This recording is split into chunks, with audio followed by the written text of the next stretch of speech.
My name is Lacey Leone McLaughlin. This is Unfolding Leadership. I'm so honored to introduce Noelle Stevenson. They are an award-winning writer, animated showrunner, cartoonist, and most recently, the showrunner for She-Ra, the Princess of Power, the comics Nimona, Thor, Runaways, among others. I am so excited to talk to them about their leadership journey, the lessons they've learned along the way. Welcome. Thank you. Thanks for having me. As we get started, I would really love to hear just a little bit about yourself and your current role, what you're working on. So ever since She-Ra, I've been in more of the development stage. I'm working on a couple different things. I'm staying pretty busy.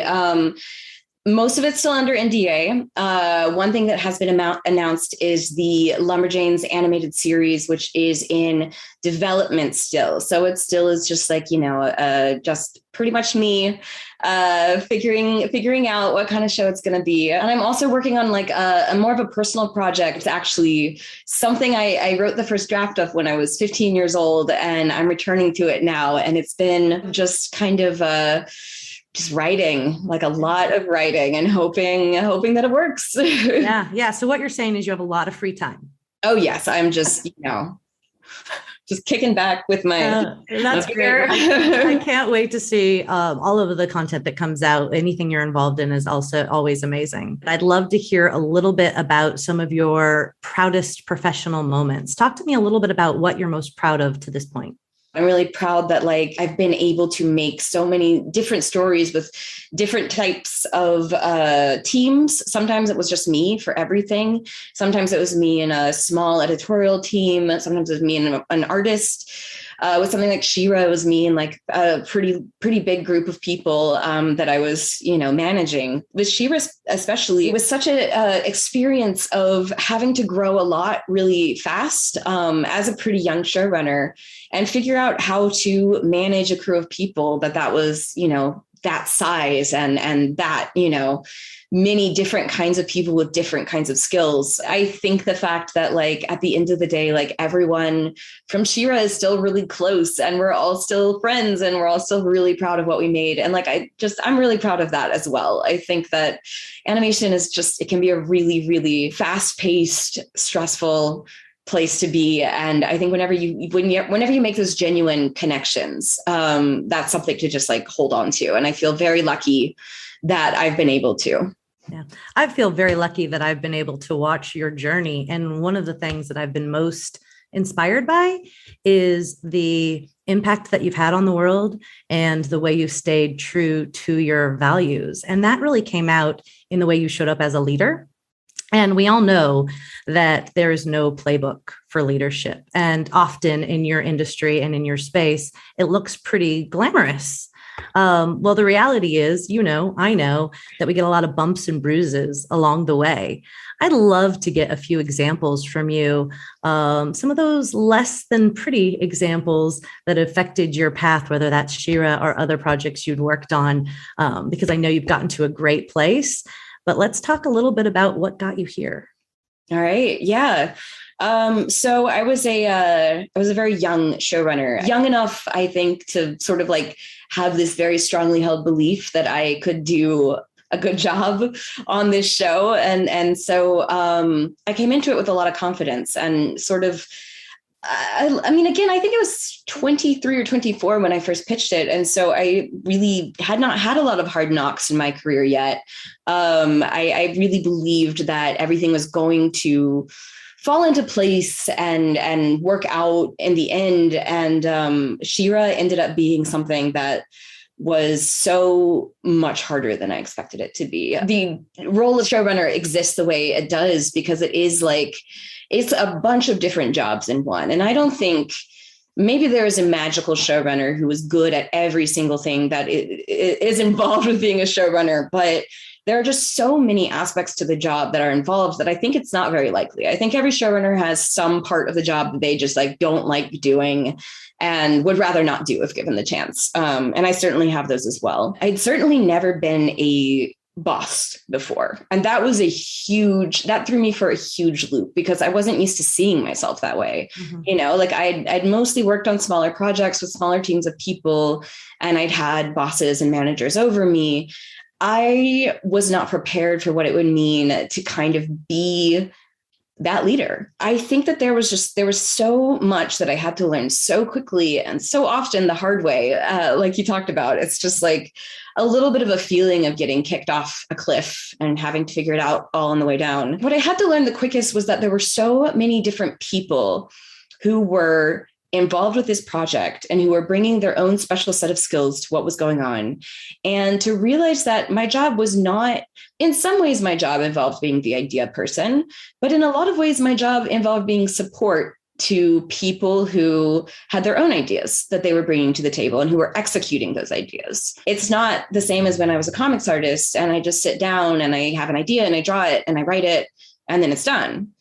It's, every single part of an animated show involves, dozens of people. And that's just like directly in the office. And then that doesn't even factor in our animation studio. That doesn't factor in our post-production. That doesn't factor in so many other people who touch this project in some way and bring it to life. There's the development period where everything is kind of like, it's a small team. It starts out just the person who originally pitched it, or people if more than one person pitched it. And then you add to the team a little bit at a time. And at the beginning, it's a lot of like blue sky imagination, imagining the coolest possible thing, and then kind of getting your ass kicked and realizing that some of those things are not possible. And you have to kind of pull back certain parts of that like blue sky, pie in the sky vision.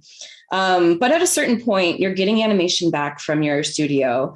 You're still writing new episodes and you're still doing all the other parts that go into getting those episodes ready to ship. But then you also have episodes coming back. You're doing so many things. You're wearing so many hats. I actually really enjoyed the post process, but it keeps you busy. You can't always be there. You can't always like be there to be like, I want it exactly like this. Yeah. You have to like trust people and you have to communicate. I think that was like the number one School of Hard Knocks lessons that I had to have. Yeah, so I would love to hear some examples of the communication or the trust once you realized, hey, my role is to really facilitate the development of this show, not necessarily lead it as blanket as you originally thought, kind of coming into the showrunner position. So talk to me a little bit about examples or stories you have around communication or trust, anything that sort of falls into that bucket. I think it was interesting. And I think She-Ra was sort of unique in this way, but we had a majority female crew. It was different than the other crews I'd been on before that were majority male. A lot of us had the experience of struggling to have our voices heard in a room and knowing that to have your ideas heard, you have to really fight for it. It gets old fast. You get really tired of doing that. And there are a lot of people who don't want to like go through that. They want to just like, be able to have their idea and be able to do that and not have to kind of like engage with that sort of really, really fast paced or even aggressive rooms where that can happen sometimes. I think that can really mean that certain voices get lost. Yeah, survival of the fittest a lot of times. Yeah, right? Yeah. And I was someone who would like always like, I tried to throw my ideas into the hat whenever possible, because again, I had all of that kind of like early 20s confidence at the time. But it was something I had to realize that a lot of the people on the She-Ra crew were going to voice their opinions differently than I was maybe used to from these other crews. And that didn't actually like mean that they were like not as invested or that they weren't as passionate. They just had a different way of voicing their opinions. And so it was something that was really important to me and the other leaders on She-Ra, that everybody had a voice. I had a open office policy that really anyone could come in if they had an idea or a concern and know that we would do our best to address it. And then also it was something that I think as a crew, we got into a really good groove with this, where you're in the room, sometimes you're really in the flow and you're like, ooh, what about this? What about that? And someone gets kind of like drowned out, and to really like keep an eye out for that. And also have everyone in the room know there's an easy tactic with that is to have someone be like, X had a really great idea earlier and I'd like to bring that back. Or, oh, I'd really like to hear what X has to say, actually. And really making sure that it's a room where people can just, speak their minds, be honest, and it will be heard and it will be taken seriously. Setting those expectations as soon as possible. I've been in other rooms since then that I have seen the effort that, these directors and showrunners do to be like, and by the way, this is how I want things to go. I want us all to listen to each other. I don't want to be vying for the fun funniest joke or the wittiest banter. I want us all to be working together. And even just saying it as simple as that really does a lot to set the tone. And I think it means that like people are comfortable speaking up and having their voice heard in a way that like, you know, can sometimes be penalized if it is like, no, you have to be as aggressive. You have to make your voice as loud as possible. So as a 20-something first-time showrunner, how'd you find your voice? You know, I think I was really lucky in that I had a lot of freedom early on to be able to find my voice. I first started with my comic Nimona, which started as a web comic. So it was really just me. And it was a story that I started out, I was like, this is kind of a weird story. I don't know if anyone's going to like it. It doesn't really look like any of the other stories that are out right now.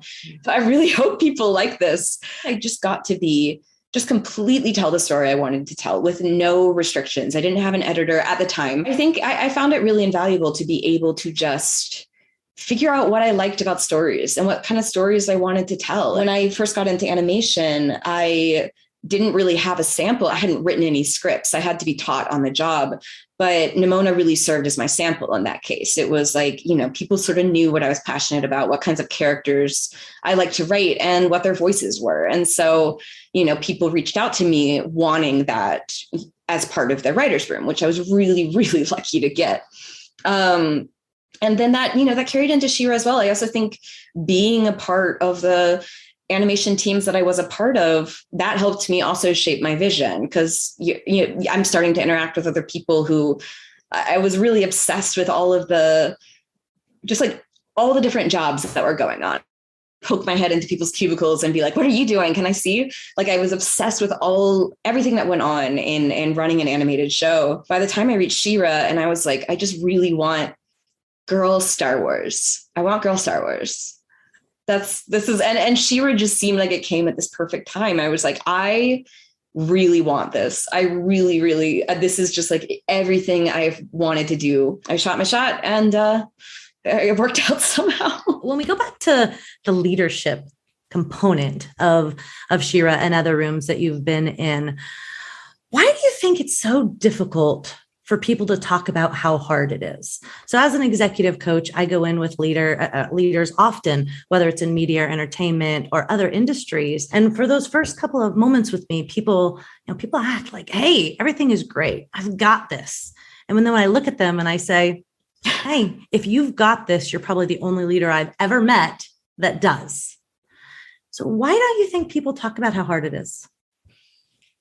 I think because we know how lucky we are to be in these positions to begin with. I know how rare it is to be able to become a showrunner at all. Most people don't get to. Mm-hmm. And so there was there was a sense of, I didn't want to let anyone down. And I didn't want to take for granted the position I was in. And it was my dream job. It was something that I'd always wanted to do. And I really, really wanted to be good at it. I wanted it to be a natural. I wanted it to all come easy. I mean, it is really cool, to be fair. It's really cool to be like, I have an idea for a character. And then they end up being real. I think as soon as I realized what my job really entailed that I needed to be protecting my team, I think my way of dealing with that at first was, well, I'll just take it. I'll take the brunt of everything. If there are exec notes, I'll take those on. If there's extra work that needs to be done, I'll try and take that on, or I will manage this, or I will make that okay. And I managed it for a while, probably a year and some, or maybe even close to 2 years. But it gets to you. And it's like not something I wasn't prioritizing, taking care of myself. I wasn't prioritizing sleeping or eating or attending to my health in any way. I just had this idea that if I just tried harder, I could make it okay. And, as it turned out, it wasn't about trying harder. And it wasn't that instinct was a bad one necessarily, but it actually did matter. If a showrunner is stressed out, everybody knows it. It's not just, I will put it on myself and then no one else will experience it. You are dealing with, you have to manage your own stress or it is going to come back. It is going to affect people. It did get easier at a certain point. And it was really, really fun for a lot of it. I still feel like I have to say that because I don't want people to think it was just this miserable experience. Yeah. I really did have fun. I really did, I feel like so proud of what we did. And it's such a fond memory in my heart. But there was a while where I was like, am I really meant to be doing this? Is this really the right job for me? Am I good at this? I wanted to be good at it. It just like, there was a lot of it that didn't come naturally to me. I was an artist. I wasn't trained in being a manager. Yeah. I wanted the people who had trusted me to give me that job to feel like they'd made a good decision. I wanted my crew to be happy. I wanted the show to be good. And me expressing my feelings of like, this is really hard.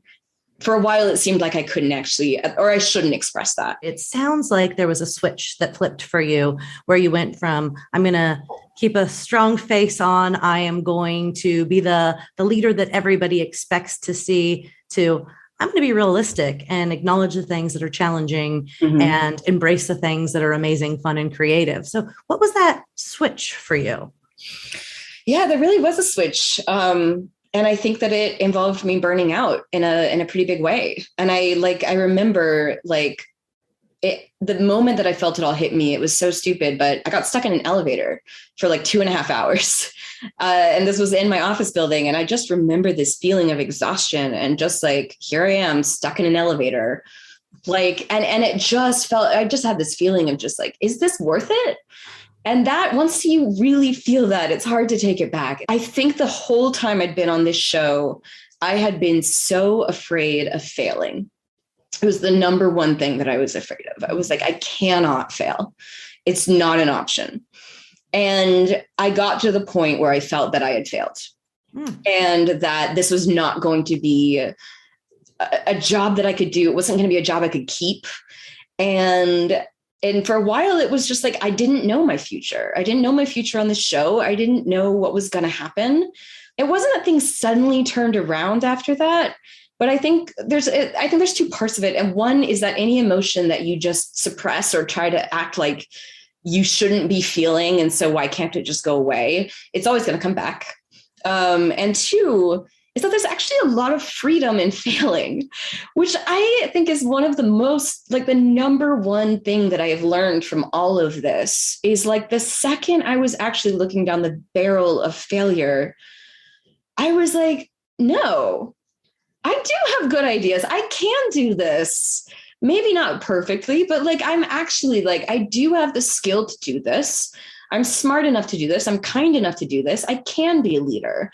Yeah. And so it really, I think, took my worst fears becoming realized for me to start to really, that things started to turn around. And it didn't happen all at once, but that stress and that pain and that sleeplessness and that burnout that I had been trying to hide and push down and act like it wasn't there because I was strong and I was a leader.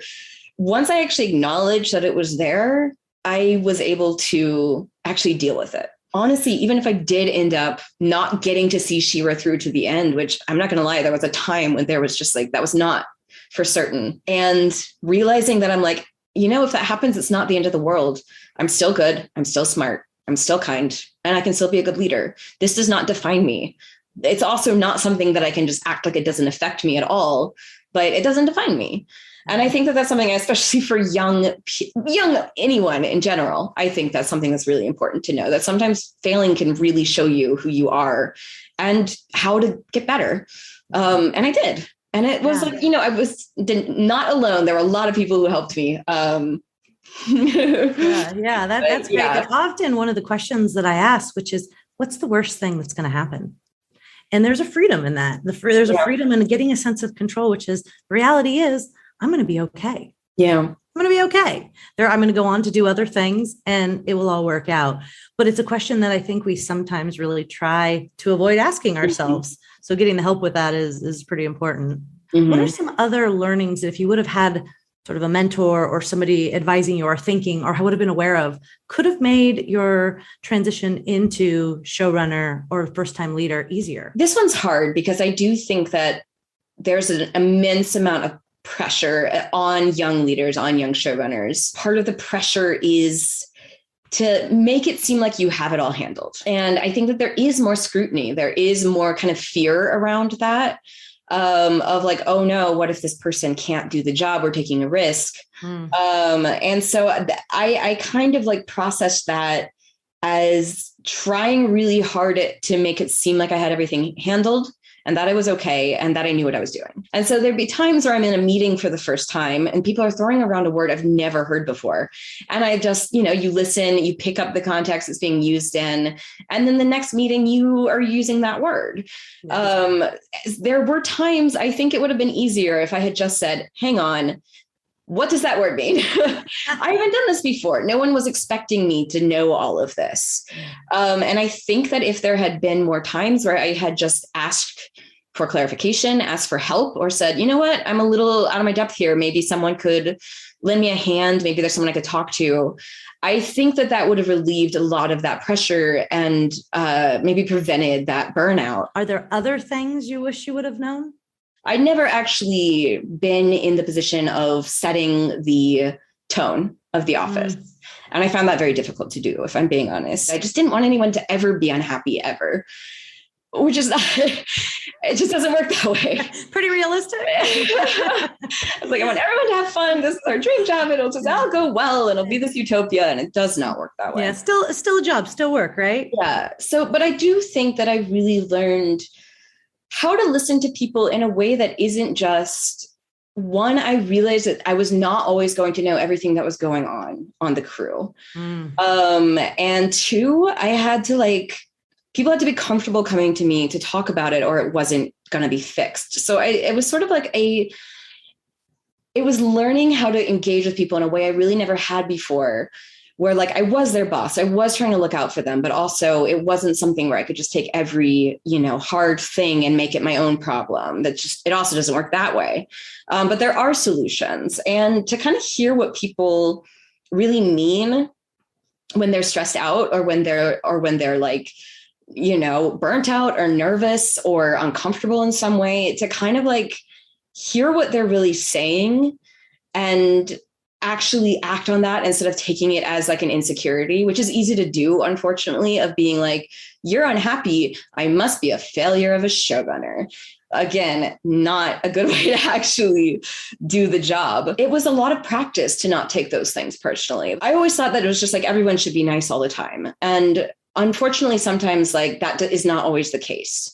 But realizing even when someone is upset, that it's coming from a place of passion. It's not coming from a place of them wanting you to fail. Being nice is not always the good thing to do. It's not always respectful. It's not always respectful. Mm-hmm. Sometimes you need to say the hard thing because you're passionate, because you care, because something needs to change. Mm-hmm. And I found that I really, really valued the people who did speak up, even though I'm sure it was scary for them as well to voice that opinion. It was a big realization for me. I thought I knew what being nice looked like.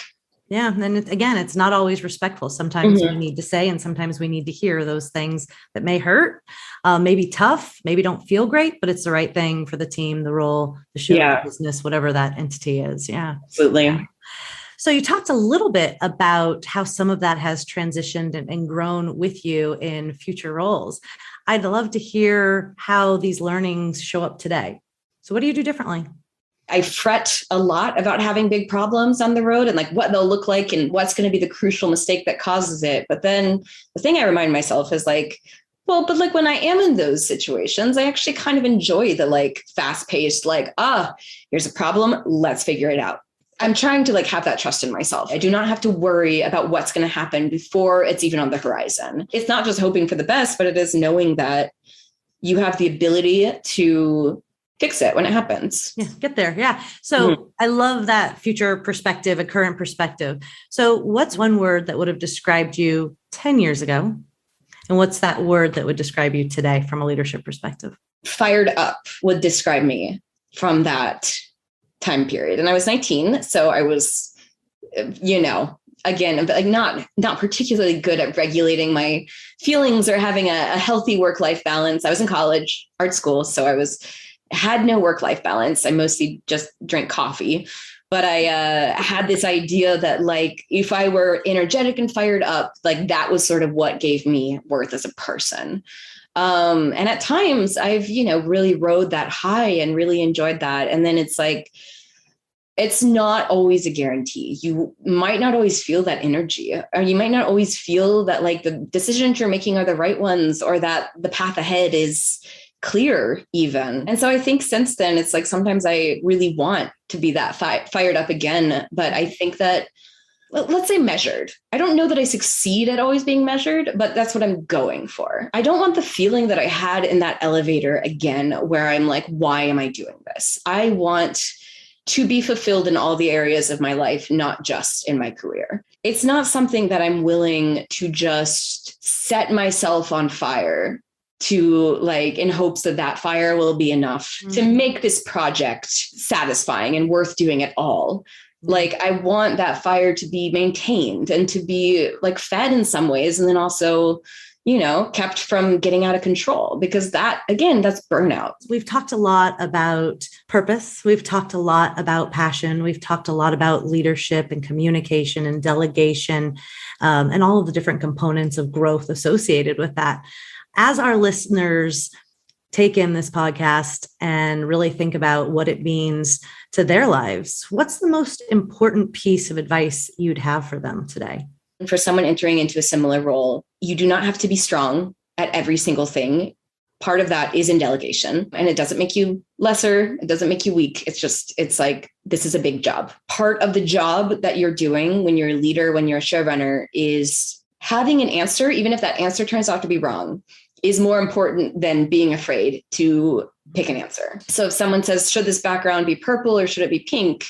And you're immediately just like, purple. Absolutely. And then someone's like, I think it would really be better if it was like pink. And you're like, all right, okay, actually, I can see that. That's like, maybe in this case, it would be better that way. And I trust you to know that you're the expert in this background. But then sometimes you're like, no, because like, you wouldn't know this, but the writers are working on this and it's really important that it's purple. Like, that's a big plot point. And then that's going to matter in another episode down the line.